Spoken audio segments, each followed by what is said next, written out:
kemarin, minggu kemarin PTS. Sekarang oh sedang. Oh iya, alhamdulillah. Oke, bismillahirrahmanirrahim. Assalamualaikum warahmatullahi wabarakatuh. Alhamdulillah, izin Allah subhanahu wa ta'ala.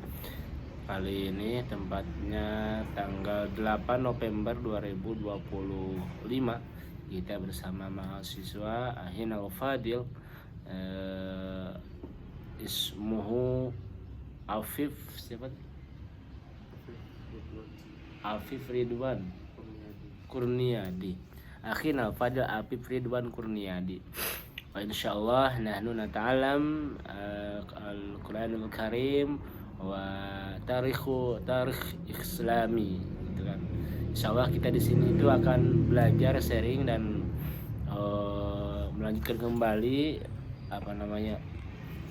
diskusi mengenai sejarah Islam, kebudayaan atau pendidikan keagamaan serta pembelajaran Al-Quran, mulai dari pembacaan terus dilanjutkan dengan tajwid dan juga dilanjutkan dengan sifatul huruf wa makharijul huruf, seperti itu. Baik, insyaallah pertama-tama kita akan buka dengan berdoa dulu. Sebelum ngaji mari kita berdoa bersama-sama. Bismillahirrahmanirrahim. Raditu billah. Jazakumullah.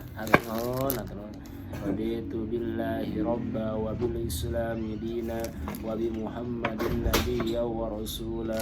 Rabbi zidni ilman warzuqni fahman birahmatika ya arhamar rahimin. Amin ya Allah ya rabbal alamin. Baik, kita diskusi terlebih dahulu ya. Akhirnya Fadil, Bapak mau tanya dulu dengan sebuah pertanyaan yang pas gak kira-kira menurut pendapat Habib, dan juga nanti kita diskusikan pendapat Rasulullah SAW. Coba Bapak tanya dulu, menurut Habib sendiri, siapakah orang yang rugi? Pertanyaannya seperti itu. Bapak tanya dulu, siapakah menurut Habib orang yang rugi? Coba berbagai pendapat dan kemampuan Habib, siapa orang yang rugi?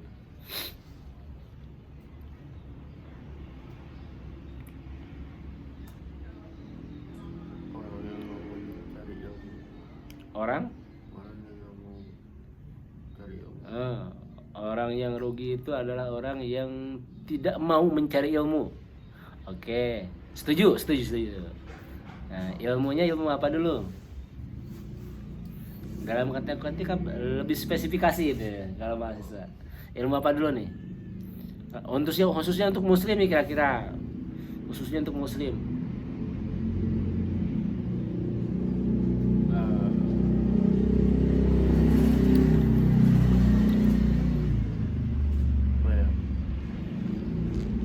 Tidak mau mencari ilmunya ilmu apa dulu? Kalau ilmu itu luas banget ya kalau kecakupan ilmu ya. Bener gak? Ibu Habib juga kuliah kan ini bagian dari ilmu, kuliah bidang desain gitu. Ilmu apa dulu coba? Dalam agama Islam. Ya, kalau dikaitkan dengan orang Islam ya sahabat. Jadi ilmunya itu dikaitkan dengan ilmu agama Islam. Jadi menurut Habib ini orang yang rugi, ini kan ada pertanyaan gitu ya, ada sebuah pertanyaan karena para guru mengatakannya seperti itu. Jadi orang yang rugi itu adalah orang yang tidak mau mencari ilmu, yaitu salah satunya spesifikasinya ilmu keagamaan. Setuju. Nah, kalau dikaitkan dengan kisah, nah kita ada kisah nih zamannya Rasulullah SAW berkaitan dengan bulan sekarang. Bulan sekarang itu di dalam Islam adalah Jumadil Ula tanggal 17. Hari ini itu Sabtu tanggal 8 November. Jadi dalam kisah tersebut Rasulullah SAW pernah bertanya kepada sahabatnya. Ya seperti Bapak ke Habib lah. Kata Rasulullah, wahai para sahabat, kan ketika itu banyak ya sahabat Rasul, baik di mana-mana itu, di Cina, di Mekah, di Timur Tengah, di Sudan, di Mesir, Kairo, dan ya pokoknya banyak sekali. Rasulullah SAW pernah bertanya kepada para sahabat, wahai sahabat, Dawuh Rasulullah SAW, atadaruna ma huwal muflis, gitu kata Rasulullah teh. Atadaruna ma huwal muflis. Ini kalimat bahasa Arab ya. Nah, Rasulullah seperti itu. Bertanya Rasulullah kepada para sahabat. Dawuh para sahabat,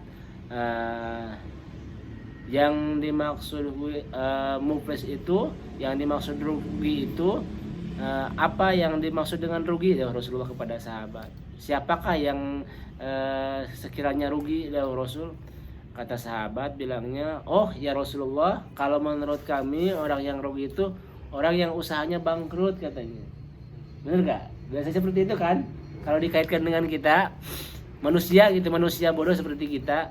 Jadi doa pada sahabat, oh ya Rasulullah, yang dimaksud dengan rugi itu adalah orang yang dimana dia berusaha mencari uang, mencari rezeki, tapi dia rugi, gitu kata para sahabat. Terus dijawab lagi doa Rasulullah, firman sabda Rasulullah, laisa kami selihi, ya, laisa kami selidalika, bukan seperti itu. Doa Rasulullah, al muflisu wa, itu kan yakni orang yang nanti di akhiratnya celaka, kata Rasulullah itu. Jadi orang yang rugi itu, doa Rasulullah, bukan orang yang berusaha mencari uang, bukan orang yang berusaha mencari rezeki, kata Rasulullah. Jadi yang dimaksud dengan rugi, sabda Rasulullah itu adalah orang yang dimana nanti di akhiratnya celaka. Gitu, betul nggak? Gitu. Jadi berkaitan dengan tadi pertanyaan Bapak ke Habib, menurut Habib apa yang rugi? Kata Habib, ya orang yang rugi itu adalah orang yang tidak mau mencari ilmu agama. Setuju banget, setuju, betul. Itu juga bagian dari Rasulullah. Jadi kalau orang tidak mau mencari ilmu agama, otomatis nanti di akhiratnya celaka, benar gak? Celaka dong. Makanya Rasulullah SAW, jadi orang yang rugi itu adalah orang yang dimana nanti di akhiratnya dia masuk neraka. Kenapa masuk neraka? Karena selama di dunianya orang tersebut adalah orang yang dimana sombong, benar gak? Dia punya ilmu, tapi ilmunya melainkan bukan ilmu agama Islam yang dia kedepankan, melainkan ilmu umumnya, ilmu duniawinya. Oke lah, misalkan fisikanya 100 ya, jago, kimianya jago, bener gak? Misalkan kan seperti itu. Misalkan bahasa Indonesianya jago, PKN-nya, politiknya jago. Tapi kalau dia tidak mengamalkan ilmu agama, pinternya tersebut ya kalau menurut bahasa Sunda mah menjadi pinter kabalinger, cina bahasa nanti apa? Pinter kabalinger. Kabalinger itu jadi dia itu pintar mendalami duniawi, mendalami agama, mendalami dunia, mendalami ilmu keduniaan, tapi dia tidak tahu ilmu agama, ilmu ke akhiratnya. Otomatis nanti di akhiratnya misalkan tetap celaka, dia masuk neraka. Salah satu contoh banyak kan, seperti para pejabat ya, mohon izin disclaimer ya ini, Pak. Jadi pejabat yang dia itu pintar, benar nggak? Secara ilmunya, ilmu apa yang pintarnya, tapi ilmunya yang dia ketahui itu, yang dia kuasai adalah ilmu duniawinya, tidak ada ilmu agamanya, betul. Tapi kalau misalkan seorang pejabat dia mendalami ilmu agama, terus dia mengamalkan ilmu duniawinya mengenai politiknya misalkan kan, itu kan kalau pejabat sebenarnya itu kebanyakan dari politik, benar nggak? Setuju nggak? Setuju. Insya Allah dia tidak akan tersesat lah. Dia pejabat tapi mengamalkan ilmu agama. Dia pejabat tapi dia yang diutamakan adalah agama. Betul gak? Maka insya Allah jabatan tersebut tidak akan meracuninya dia nanti di akhirat lah. Tapi kalau misalkan dia pintar tapi tidak mengamalkan agama, sehingga dia mengambil uang yang bukan haknya, yang dinamakan dengan apa? Korupsi, itu enggak? Setuju enggak? Nah, nanti insya Allah di akhirat kelak dia akan dipertanggungjawabkan. hasil kekejaman dia selama jadi pejabat. Harusnya kalau dikaitkan dengan agama, orang yang memiliki jabatan, orang yang memiliki misalkan amanah dari Allah Subhanahu wa taala itu digunakan sebaik mungkin. Karena jabatan itu adalah amanah. Yang dimaksud dengan amanah itu adalah apa? Titipan.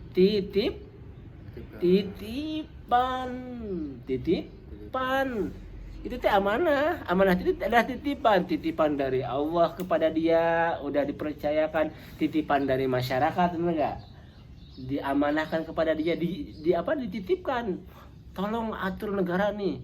Kami orang masyarakat, kami bodoh. Urus sama kamu. Kan gitu, benar enggak? Makanya ada MPR, ada DPR, enggak? Apa DPR? Majelis Permusyawaratan Rakyat, betul. Ada DPR misalkan Dewan Perwakilan Rakyat, ada Dewan Perwakilan Rakyat Daerah, benar. Nah, itu dia. Dia itu sebenarnya mendapatkan amanah yang beberapa kali lipat besarnya. Amanah manusia dari masyarakat, amanah dari Allah yang telah dititipkan kepada dia. Pakai sumpah lagi di depan Al-Qur'an lagi. Dengar gak? Tapi ada aja orang yang kan seperti itu. Nah, itu dia masalahnya. Makanya amanah itu sangat luar biasa. Makanya di dalam Al-Qur'an dijelaskan, A'udzubillahi minasyaitonirrajim. Bismillahirrahmanirrahim. Inna aradnal amanata. Itu kan, alas samawati wal ardi wal jibal. Fa'abaina ayyahmilnaha wa ashfaqna minha wa hamalahal insan. Di dalam Al-Quran firman Allah Subhanahu wa taala, sesungguhnya amanah itu akan diturunkan alas samawat, ke langit. Tapi bagaimana pendapat langit? Mohon maaf ya Tuhan, ya Allah, kami menolak karena amanah itu sangat besar sekali, kata langit itu. Terus kata dari langit, karena langit menolak tidak mampu, alas wala ardi, ke bumi, diamanahkan lagi ke bumi. Amanah itu dititipkan lagi ke bumi. Bumi juga menolak sebenarnya. Kenapa menolak? Yang besar amanah dari Allah itu. Tanggung jawabnya sangat besar sekali, berat sekali. Wal jibal, dan para gunung-gunung. Tuh, gunung-gunung Manglayang, gunung-gunung Ciberem, itu gunung Wayang, gunung-gunung Putri di sana. Itu sebenarnya dia mendapatkan amanah dari Allah.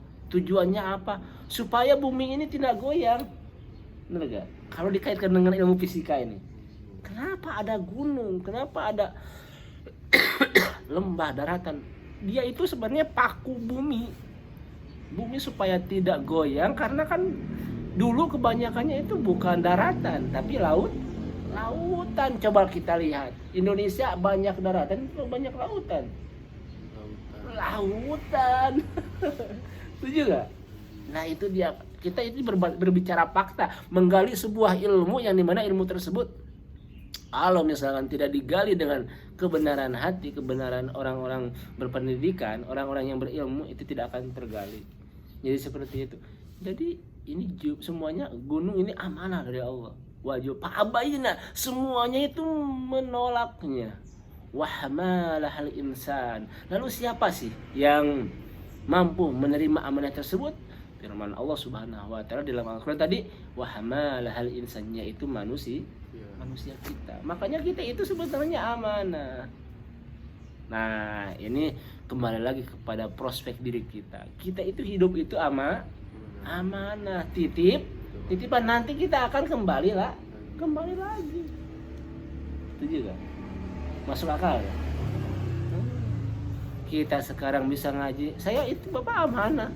Ketika punya ilmu, punya pengalaman, tolong amalkan kepada yang lain, kepada yang belum tahu. Sok gali bersama, diskusikan bersama. Kita hidup itu amanah. Kita punya nyawa, punya mata, punya hidung, punya lengan, kaki. Ini semua amanah. Coba kita ambil hikmah. Ambil hikmahnya seperti ini. Kita punya kaki dua, benar nggak? Bisa jalan.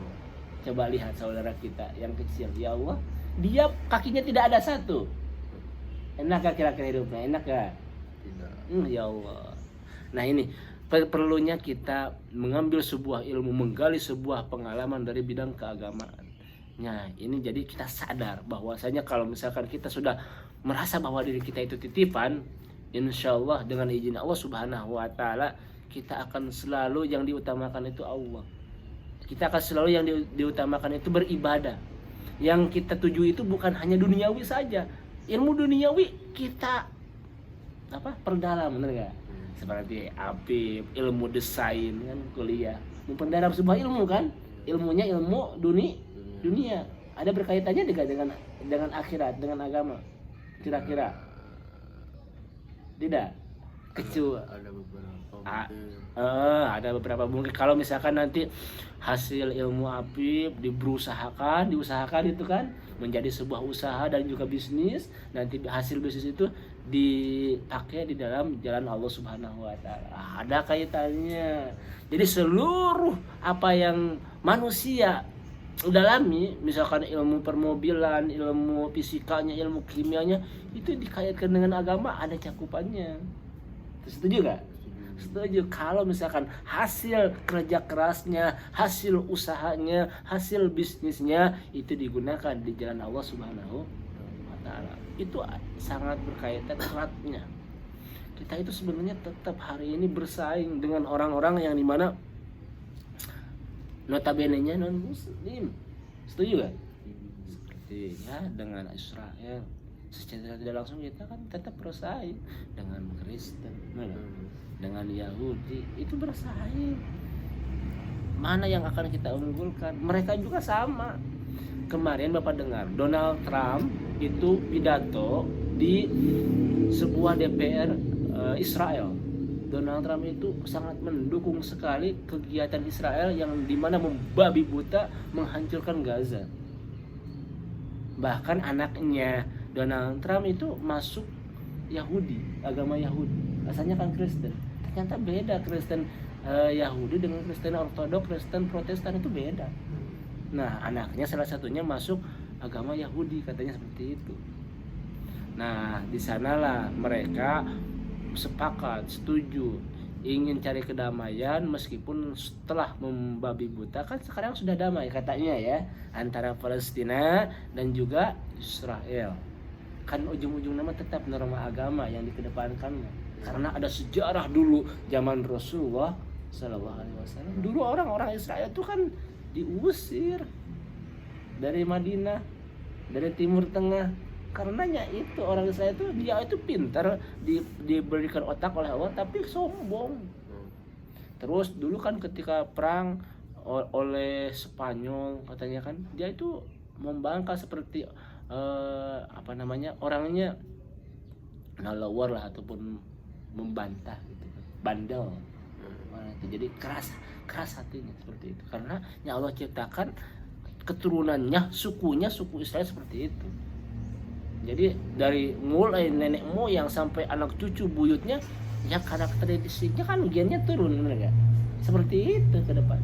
Nah, maka dari itu ini sebuah ilmu untuk kita semuanya, bahwasanya insya Allah ketika umat Islam sadar bahwa hidupnya di dunia ini khususnya kita adalah amanah, maka insya Allah secara tidak langsung apa yang akan kita lakukan, apa yang akan kita kerjakan setiap harinya, likulli yaumin, setiap hari itu pasti mengarah, mengusut kepada norma ilmu agama ya.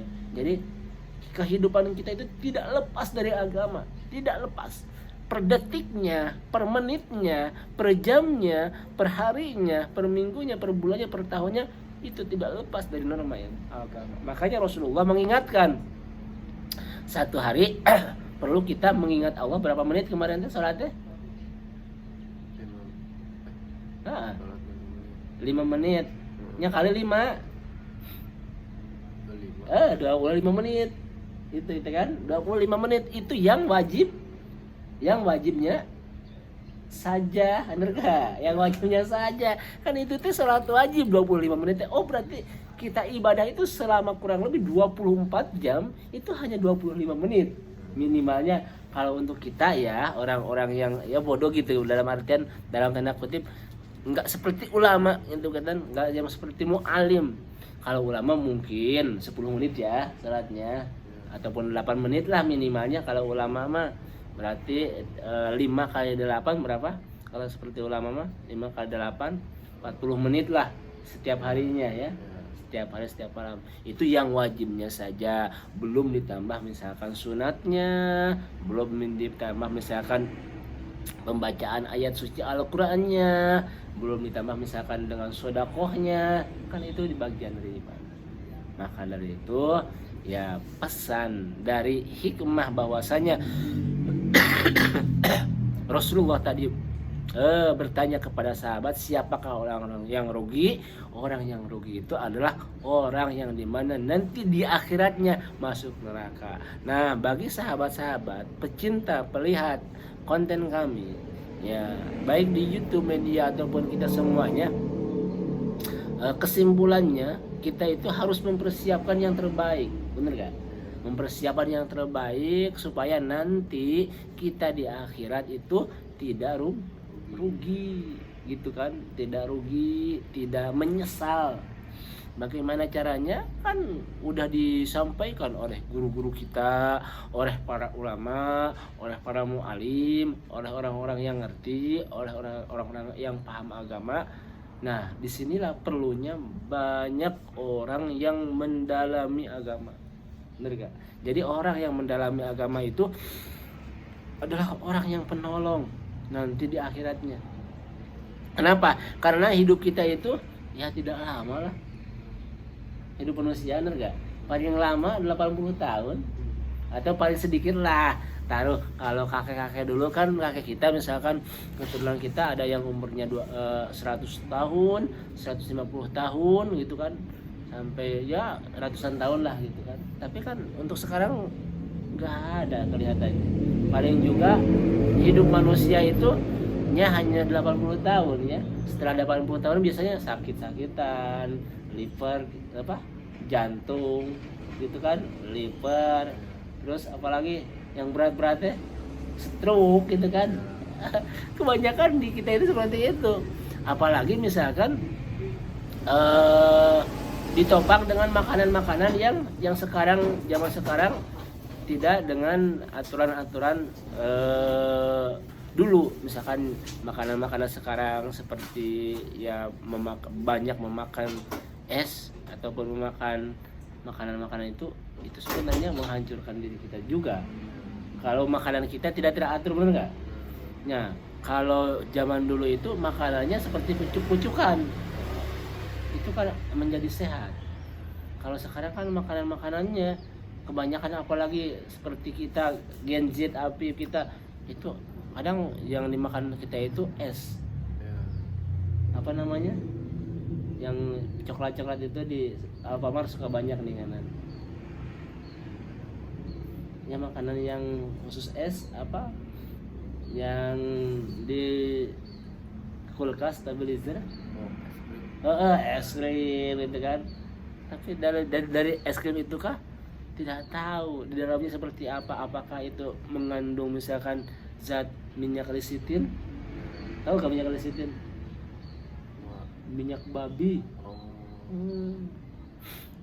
Nah, itu sebenarnya akan mengurangi juga umur kita, hidup kita.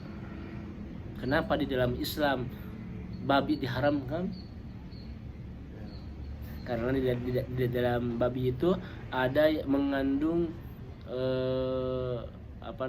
mengandung bilatung atau ya mengandung seperti itu. Jadi hati-hati juga kita, pola makan, pola hidup, pola minum itu harus diatur dalam Al-Quran.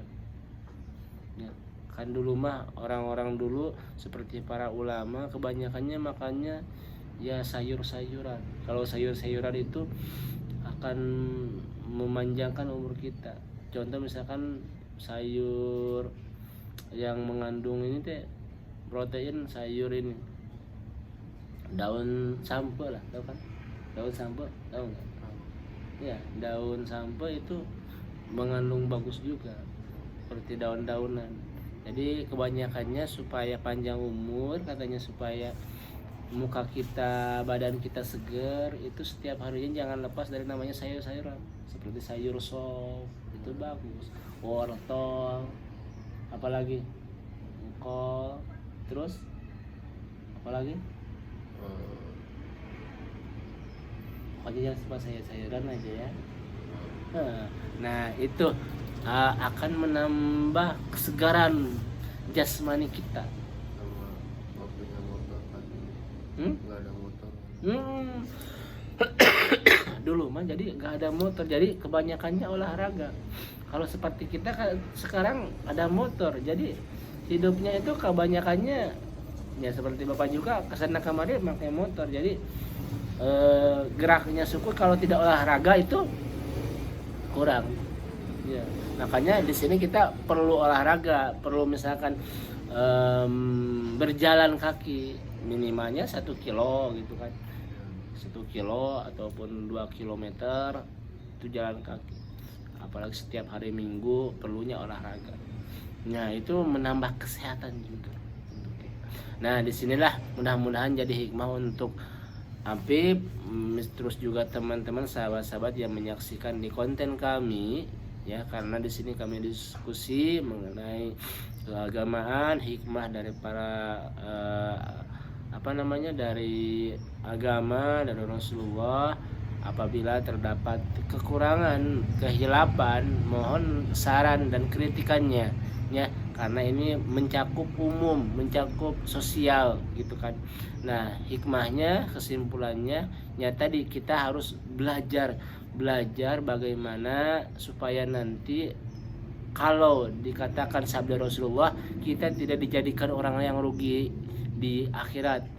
Ya salah satunya kita mempersiapkan, yang pertama beribadah dengan ikhlas, yang keduanya segala sesuatu yang berkaitan dengan kehidupan kita itu jangan hanya untuk diri kita saja, tapi cantumkanlah untuk agama kita, baik sodakohnya gitu kan, baik beribadahnya setiap hari, perbaiki lagi gitu kan. Jangan sampai ibadah kita itu ngambang, tidak ada tujuan, padahal tujuan kita itu ya lillahi ta'ala, Allah subhanahu wa ta'ala. Insya Allah salat kita akan lebih khusyuk, karena kita itu punya kewajiban. Ini kewajiban dari Allah yang harus kita tanamkan, aplikasikan. Jangan sampai ya sholat kita, ibadah kita itu seperti malaweng ataupun ya tidak serius gitu kan. Jadi malaweng itu tidak serius. Jadi kita usahakan serius. Ya Allah, ini amanah yang besar sekali. Amanah itu harus digunakan dan